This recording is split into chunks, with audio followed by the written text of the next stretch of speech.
There was only one rule in the tiny bookstore where Emily Parker worked: never open the old wooden box hidden beneath the counter. Her grandfather had kept it locked for over 30 years. Before he passed away, he slipped a small key into Emily's hand and whispered, "When you're ready to believe in love again, open it." After the funeral, she finally did. Inside were 27 old letters tied together with a faded blue ribbon. The first letter began with 6 heartbreaking words. "If you're reading this, I failed."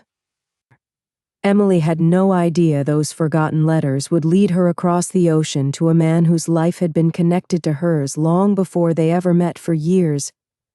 Emily believed love wasn't meant for her. At 29, she managed her grandfather's bookstore in a quiet English village. Every day felt the same. She recommended novels about love, yet she no longer believed in happy endings herself. 5 years earlier, her fiancé had left without explanation only weeks before their wedding. Since then, she had built walls around her heart. While reading the letters, one sentence caught her attention. "If my granddaughter ever finds these, tell her the truth." The last envelope contained an address in Vancouver, Canada. Unable to ignore her curiosity, Emily booked a flight. She told herself she was only delivering old memories. Deep inside, she was searching for answers. The address led to a cozy waterfront cafe. Behind the counter stood a friendly man with kind blue eyes.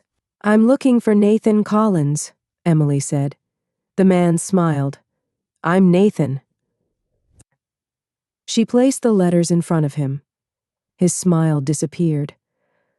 "I thought these were lost forever." Nathan closed the cafe early, and together they walked along the harbor. He explained that Emily's grandfather and his father had once planned to open a bookstore together in England. Before their dream became reality, a tragic accident took Nathan's father away. Arthur blamed himself for years. He wrote letter after letter, hoping one day their families would reconnect. Most were never delivered. Nathan carefully opened the final envelope. Inside was one last message. "If you ever meet my granddaughter Emily, don't let fear steal another generation." Neither of them spoke. The words felt like Arthur was still guiding them. Over the next few days, Nathan showed Emily the beauty of Vancouver. They shared coffee before sunrise, laughed while walking through Stanley Park, and talked for hours about books, dreams, and the people they had lost. Nathan never rushed her. He simply listened. One evening, Emily admitted, "I stopped believing people keep their promises." Nathan smiled gently. "Then don't believe my words.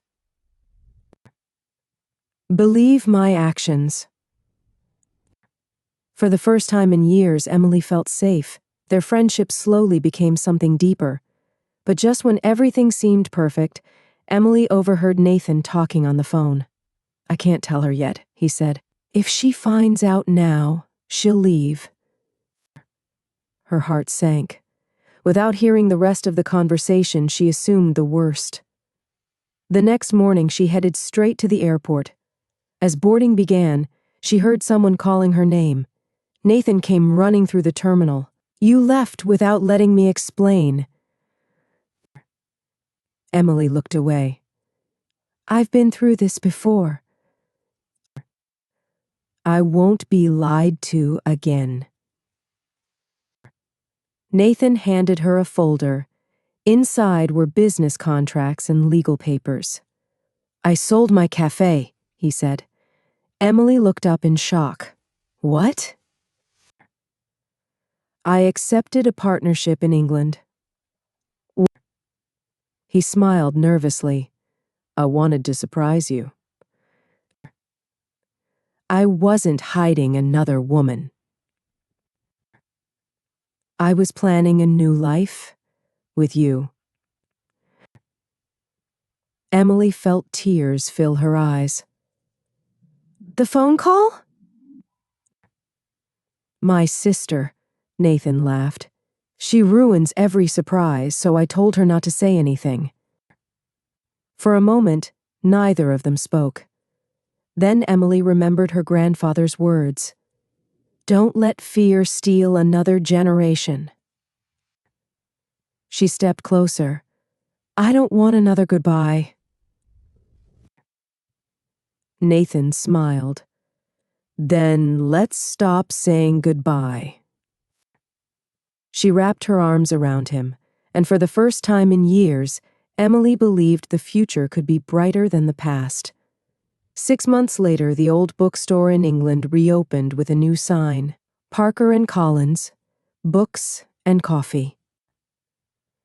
People came for books, stayed for coffee, and often paused to read a framed letter hanging near the entrance. It contained only one sentence. Don't let fear steal another generation. Emily finally understood what her grandfather had wanted her to learn. Love isn't about perfect timing. It's about having the courage to trust again, even after your heart has been broken. Sometimes the smallest key opens the biggest door, and sometimes one forgotten letter can lead you to the person who was always meant to find you.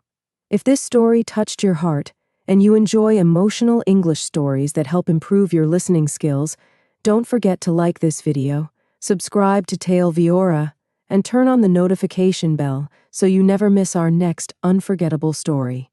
Thank you for listening, and until next time, keep believing that true love always finds its way.